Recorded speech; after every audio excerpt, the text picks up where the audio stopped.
Bukan dukungan atau bantuan, tapi cibiran, cacian, dan makian yang diterima Jack saat awal mengungkapkan keinginannya untuk membuat sekolah gratis dari para tetangganya. Sebab Jack, yang memiliki nama asli, Undang Suryaman, 45, hanya bekerja sebagai juru parkir di Universitas Pajajaran dan sekolahnya hanya lulusan SD. Namun Jack tetap teguh dengan pendiriannya. Cibiran dan cacian itu dijadikan motivasi oleh Jack. Akhirnya, ia mampu membuat sekolah Raudatul Atfal, RA, gratis, mengurus anak yatim dan jompo di Kabupaten Bandung.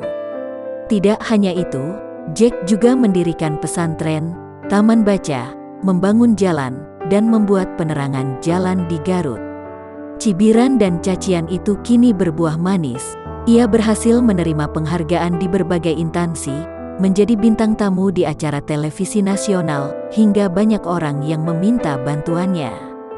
Pas pertama beli tanah dan ingin membangun ini, jadi tontonan warga. Kayak ada kuda lumping, banyak yang datang dan mungkin tak percaya mau membangun seperti ini, ujar Jack sambil tersenyum. Pas membangun, baru juga untuk pondasi uang sudah habis.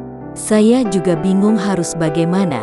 Tiba-tiba ada yang mengirim semen 1 mobil Tronton, kata Jack.